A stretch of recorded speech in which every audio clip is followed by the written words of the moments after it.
The sun was getting low in the sky, painting everything in shades of orange and gold. But the young woman sitting on the old wooden bench didn't notice the beauty around her. For her, the world had shrunk to a small, cold feeling of panic. This was a simple rest stop off a long, lonely highway. A place for tired drivers to stretch their legs, use the bathroom, and get back on the road. Right now, it was almost empty. Her car, a small sedan that had seen better days, was the only one parked near the benches. And its hood was propped open, a silent signal of trouble. She was in her mid-20s, with a face that would usually be quick to smile. But not today. Today, her eyes were red and raw from crying. Silent tears traced clean lines down her dusty cheeks. She sat perfectly still, afraid that if she moved, the fragile hold she had on her emotions would completely break.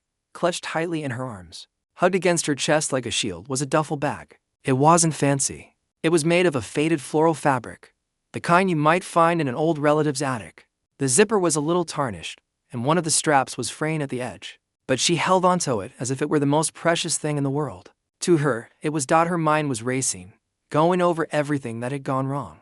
The car had started making a funny knocking noise about 20 miles back. She had prayed, whispering please, please, please to any power that might be listening, hoping it would just get her to the next town. But then a new, louder sound had started, a terrible grinding, and a warning light had flashed on the dashboard. She had barely managed to coast the car into this rest stop, the engine dying with a final, sad shudder just as she parked. She was stranded, completely alone, and the most important delivery of her life was now stuck here, in the middle of nowhere. She thought about what was inside the bag. It wasn't much to look at, just some clothes, a few small personal items, and some photographs. But each item was a memory. Each piece was a story. This wasn't just a bag. It was a promise she had made to someone she loved very much. The weight of that promise felt heavier than the bag itself. She had tried to call for help, but her phone had no signal out here. The payphone near the vending machines was broken, its cord cut. She felt a fresh wave of hopelessness wash over her. What was she going to do? Night was coming. The rest stop was growing darker and emptier by the minute. Just as a new sob was about to escape her throat, she heard it, a sound that started as a low rumble in the distance, like faraway thunder. But this thunder didn't fade away. It grew louder, closer. Her head snapped up.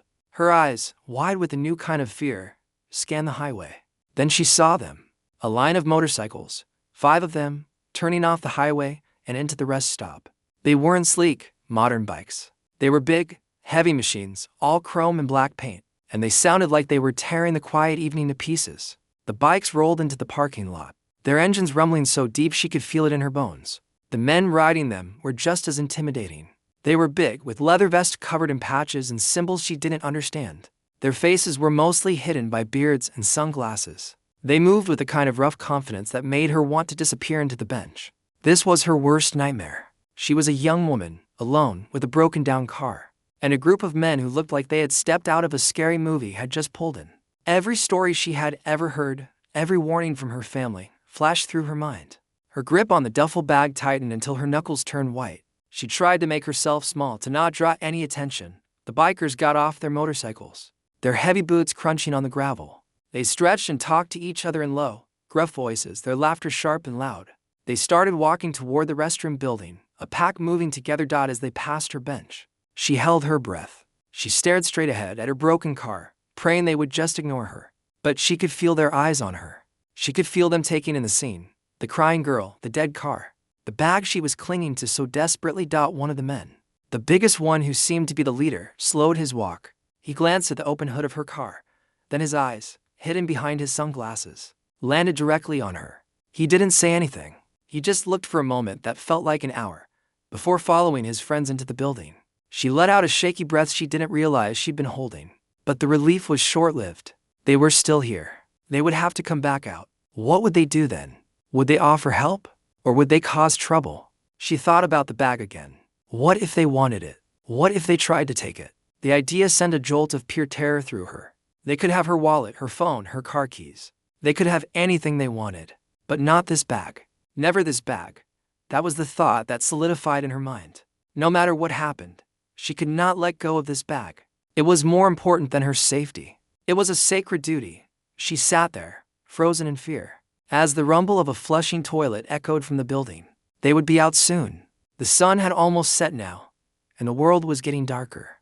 The peaceful evening had been shattered, first by the breakdown, and now by the arrival of these strangers. She was alone, scared, and trapped, holding onto a faded floral bag for dear life, waiting for whatever was going to happen next. The young woman sat perfectly still on the bench, trying to become invisible. Inside her chest, her heart was beating so hard and so fast she felt sure the men could hear it. The rough sound of their voices and their heavy footsteps on the gravel seemed to fill the entire rest stop.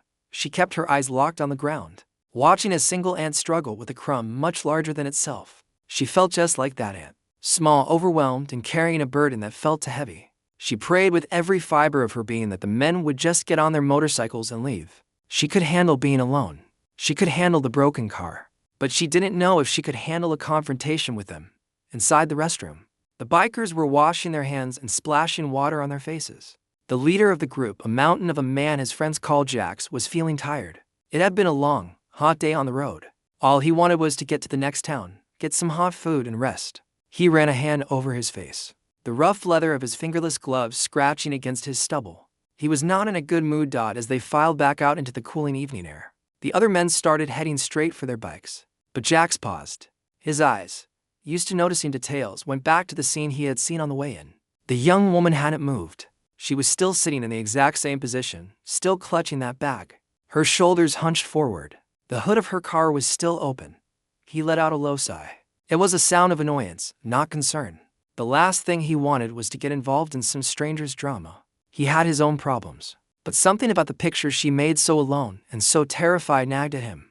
Maybe it was a flicker of a memory, a ghost of a time when he had felt helpless. Or maybe he just knew that leaving a young woman stranded on the side of the highway after dark was a bad idea, even for someone like him. With another, heavier sigh, he changed direction. Instead of walking towards his bike, he started walking slowly towards her bench. The gravel crunched loudly under his heavy boots with each step. Each crunch sounded like a warning to the young woman. She saw his shadow fall over her before she saw him. She flinched, her whole body tensing up. She pulled the duffel bag even tighter, her arms wrapping around it like a vice. She could smell the leather and gasoline scent that clung to him. He stopped a few feet away, not wanting to crowd her, but his large frame still felt like a wall. He stood there for a moment, just looking from her to the car and back again. Car trouble. He finally grunted. His voice was low and rough, like stones grinding together. The sound of his voice made her jump. She managed a tiny, quick nod, but couldn't bring herself to look up at his face. Her throat felt too tight to speak. Jax shifted his weight from one boot to the other. He wasn't good at this. Comforting people wasn't his skill. His world was one of clear problems and direct solutions. A broken fuel pump? He could fix that. A scared, crying woman? He was out of his depth. His eyes, sharp and used to looking for threats, dropped to the bag she was clinging to so desperately.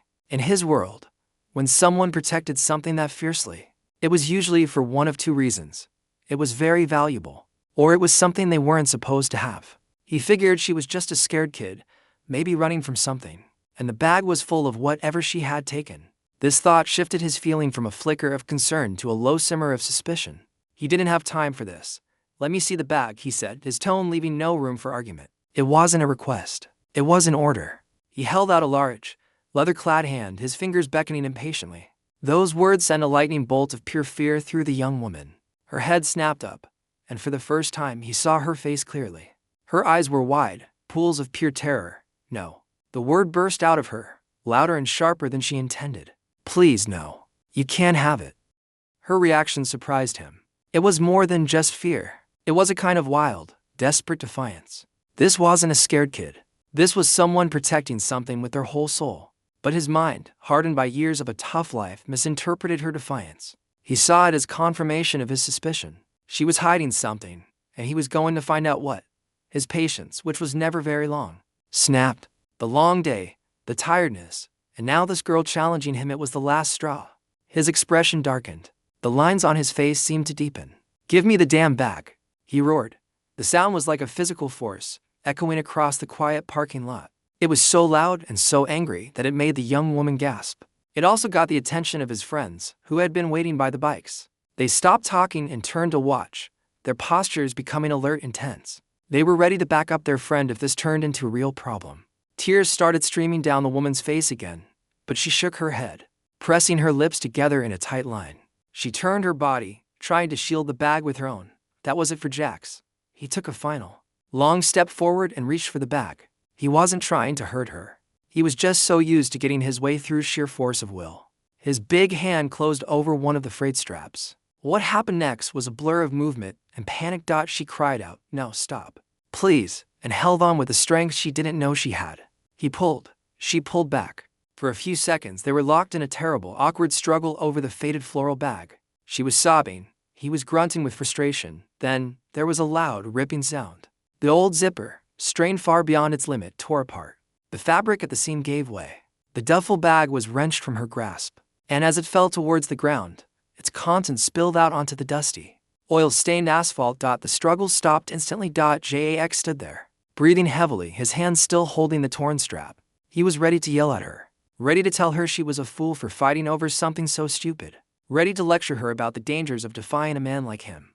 He looked down at the ground, ready to see bundles of cash, or maybe small bags of drugs, whatever secret she had been so desperate to hide. But the words never left his mouth. His brain couldn't make sense of what he was seeing. His angry scowl froze, then slowly melted away, replaced by a look of utter confusion.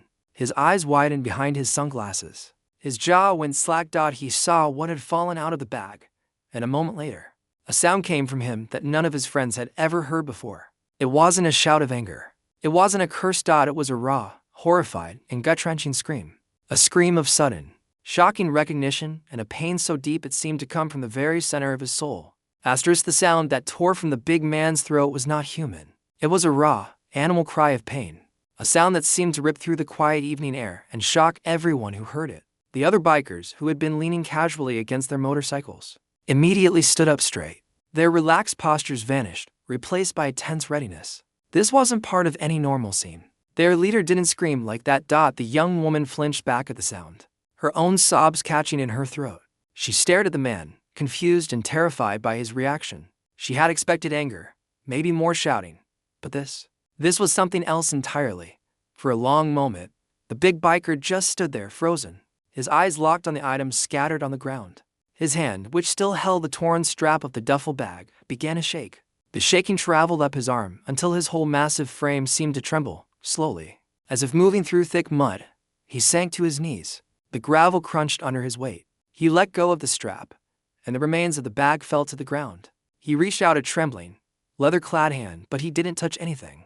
It was as if he was afraid that the things in front of him would disappear, or that his touch would somehow break them. His friends took a few cautious steps forward, their faces etched with concern and confusion.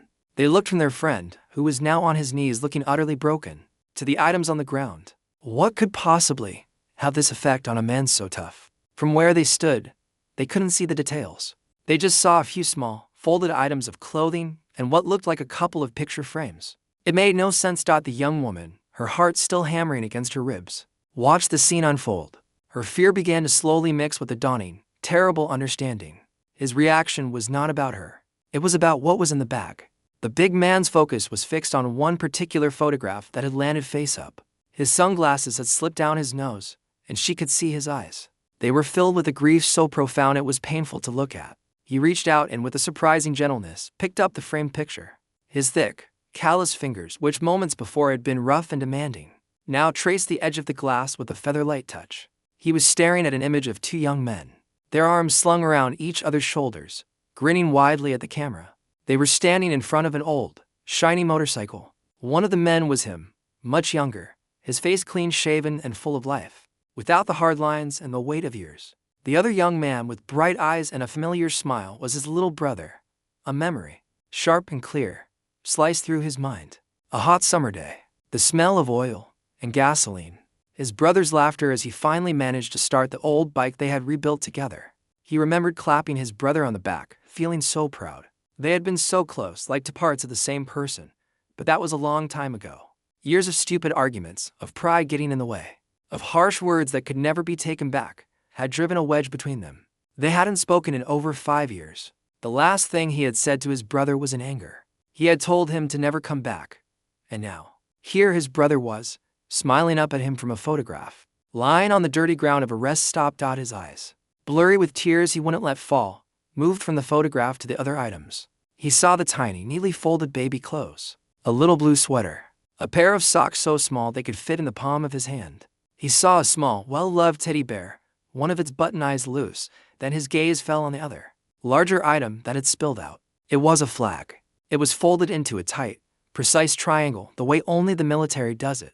A cold dread, colder than anything he had ever felt, began to creep into his heart. He knew what that flag meant. He had seen them before, at military funerals for friends he had lost. It was a flag presented to the family of a fallen soldier. The pieces were crashing together in his mind, forming a picture so horrifying he couldn't breathe. The baby clothes, the photograph of his brother, the flag. The young woman, seeing the absolute devastation on his face, found her voice. It was a small, broken whisper, but in the dead silence it was as clear as a bell. He told me, she began, her voice shaking. He made me promise. He said if anything ever happened to him, I was to bring his things to you. The man on his knees slowly lifted his head. His eyes, red-rimmed and full of a bottomless sorrow, met hers. He said, you know what they meant. She continued, a fresh tear tracing a path through the dust on her cheek. He talked about you all the time. He kept that photo by his bed. He said you were the best big brother anyone could have. She took a shaky breath, mustering all her courage. You're Jackson, aren't you? Hearing his name, his real name, the one his brother used to call him, on her lips was the final blow.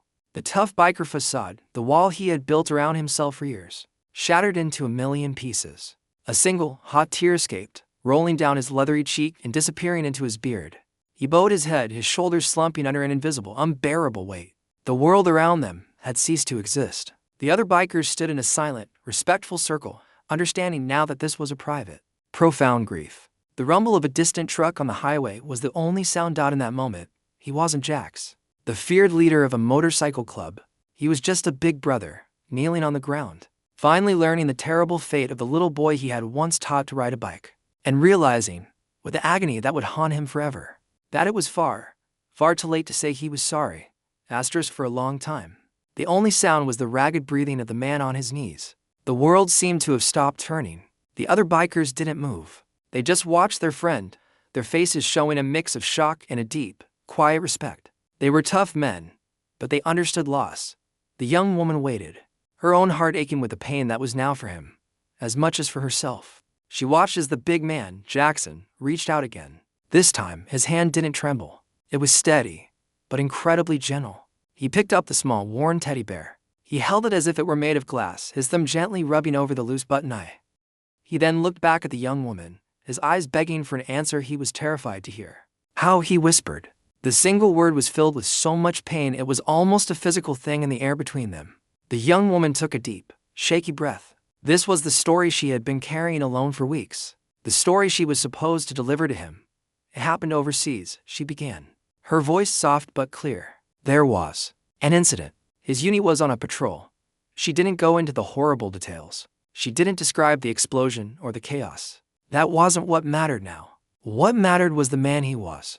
He was a hero, she said, and her voice grew stronger with conviction. They told me he saved others. He pushed them out of the way. He didn't think about himself. He never did. She looked down at her hands, then back at him. It was 2 weeks ago. The uniformed officers came to my door. They gave me the flag. She gestured weakly towards the neatly folded triangle on the ground. And they gave me his personal things. This bag. She wrapped her arms around herself, against a sudden chill. Before he left, the last time I saw him, he made me promise. He said, if I don't come back, you have to take this to my brother. You find Jackson. He'll know what to do. He said you were the only family he had left. Jackson bowed his head again. A low, guttural sound of agony escaped him. The words only family he had left echoed in his mind, a cruel and painful joke. He hadn't been family. He had been a stubborn, prideful fool who had let a stupid argument steal away the last years of his brother's life. He had failed him. He talked about you all the time, the woman continued, her voice breaking a little. He told me stories about you to fixing up that old bike in the photo. He said you taught him everything he knew. He missed you. He really missed you. Each word was like a knife twisting in Jackson's heart. His brother had missed him, and he had been too proud, too angry, to pick up the phone. He had wasted all that time. He looked at the woman properly for the first time. He saw the exhaustion etched on her young face. He saw the deep, fresh grief in her eyes that mirrored his own. He noticed the simple ring on her finger. It wasn't a flashy diamond, just a plain, silver band. You were his. Jackson's voice was rough with emotion. She nodded, fresh tears welling up. We were engaged. We were going to get married when he came home on leave. Her hand went to her stomach in an unconscious, protective gesture. We were going to tell everyone our news then. We were so happy. Jackson's eyes dropped to her stomach, then to the tiny baby clothes on the ground. The final devastating piece of the puzzle fell into place. The little blue sweater, the tiny socks. His brother was gone, but a part of him was still here. A part of him was coming into the world. A new, different kind of emotion surged through Jackson, cutting through the grief. It was a fierce, protective instinct. This young woman, this girl he had just been screaming at, was carrying his niece or nephew. She was all that was left of his brother. And she was here, alone, with a broken-down car, trying to fulfill a promise. In that moment, everything changed. Without a word, Jackson slowly, carefully, began to gather the items from the ground. He didn't just shove them back into the torn bag. He handled each one with a reverence that was shocking to see in a man of his size and appearance. He folded the little baby clothes even more neatly than they had been. He placed the teddy bear on top of them. He picked up the photograph of him and his brother and held it for a long moment, before placing it gently with the rest. Finally, he picked up the flag. He held the folded triangle in both hands, feeling its weight. It was the heaviest thing he had ever held. He stood up, his knees cracking. He turned to his friends, who were still standing in a silent, watchful circle. Their faces were no longer confused. They understood. This was about family. Jackson looked at the man closest to him. A bald man with a kind face named Tiny. Tiny, Jackson said, his voice low but firm, no longer shaking. You and Mikey stay with the car. Wait for the tow truck. Get it taken to Benny's garage in the next town. Tell Benny I sent you and to fix whatever it needs. Money is no object. Tiny just nodded. You got it, Jax. Jackson then turned his attention back to the young woman. His expression was completely transformed. The anger was gone. The hardness was gone. In its place was a deep, solemn responsibility. You're coming with me, he said to her. It wasn't a command or a threat this time. It was a statement of fact, filled with a newfound gentleness. You shouldn't be out here alone. Your family. The word family hung in the air. It was a word that had caused him so much pain minutes before. Now it was a promise. He picked up the repaired duffel bag, holding it securely. He then offered his other arm to her, not to grab her, but to support her. The young woman looked at his face, at the tears still wet in his beard, at the eyes that now held only sorrow and a fierce determination to protect. All her fear melted away. She realized the man who had terrified her was gone. In his place was a grieving brother, an uncle-to-be. She hesitated for only a second before she took his arm. Asterisk, the silence in the rest stop was no longer heavy with fear. Now, it was filled with a quiet, solemn purpose. The other bikers, who had been tense and ready for a fight just minutes before, now moved with a calm efficiency. They had their orders. This was no longer about a confrontation with a stranger. This was about helping family. The young woman stood, still feeling a little unsteady, holding onto the big man's arm.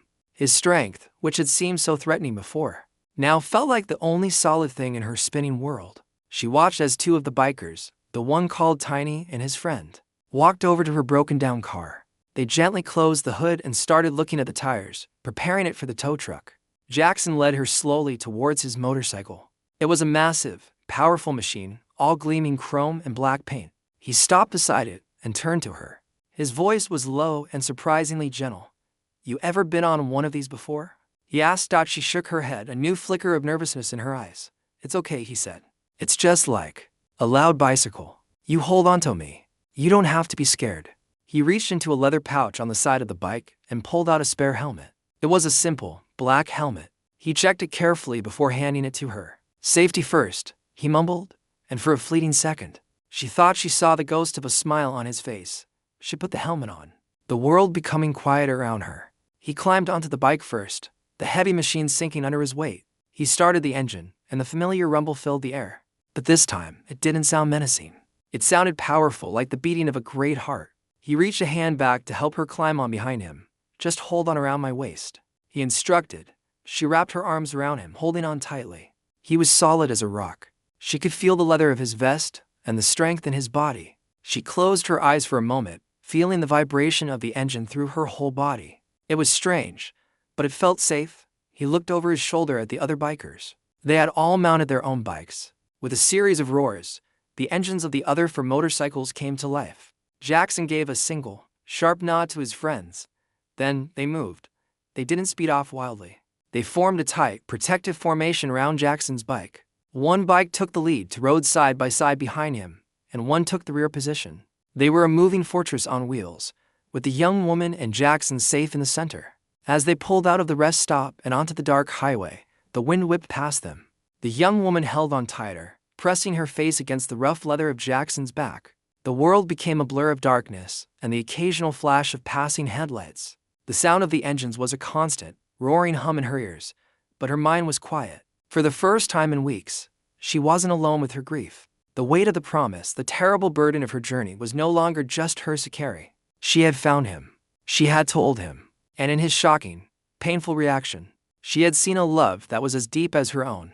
They rode for about 30 minutes, a solemn procession under the starry sky. Soon, the lights of a small town appeared in the distance. The lead bike signaled and they turned off the highway, cruising slowly down the main street. They passed a diner with bright lights and a few late-night customers, and finally pulled into the parking lot of a small, simple motel. The engines cut off one by one, and the sudden quiet was startling. Jackson helped her off the bike, his hands careful and steady. The other bikers stayed on their machines, giving them space. "Wait here," Jackson said to her softly. He walked into the motel office and came out a few minutes later with the key. He led her to a room on the ground floor, away from the street. He opened the door and let her step inside. First thought it was a plain room, with 2 beds and a small table. But it was clean and it was safe. He placed the repaired duffel bag, now holding its precious contents with care, gently on the bed. "You should get some rest," he said, his voice a low rumble. "You've been through a lot." She just nodded, suddenly feeling the exhaustion of the entire day, of the entire weeks, wash over her like a wave. He turned to leave, but paused at the door. He looked back at her, his big frame filling the doorway. The hard lines of his face were soft in the dim light. "Tomorrow," he said, "we'll talk. We'll figure everything out. You're not alone anymore. I promise." He didn't wait for an answer. He simply stepped out and closed the door quietly behind him. The young woman stood alone in the quiet room. She could hear the deep rumble of the motorcycles starting up again outside, but they didn't drive away. She walked to the window and pulled the curtain back just a crack. There in the motel parking lot, the 4 bikers had parked their bikes in a semicircle facing the parking lot entrance. They weren't leaving. They were staying, keeping watch. And sitting on his motorcycle directly under her window was Jackson. He wasn't going anywhere. He was just sitting there, a silent, leather-clad guardian in the night, keeping a promise to a brother he could never speak to again, and making a new one to the family he had just found. The young woman let the curtain fall back. A single, quiet tear of relief rolled down her cheek. She wasn't scared anymore. The long, terrible road had finally led her to a safe place. She lay down on the bed, her hand resting on the faded floral duffel bag, and for the first time in a long time, she felt a small, fragile sense of peace. The journey was over. A new chapter was beginning.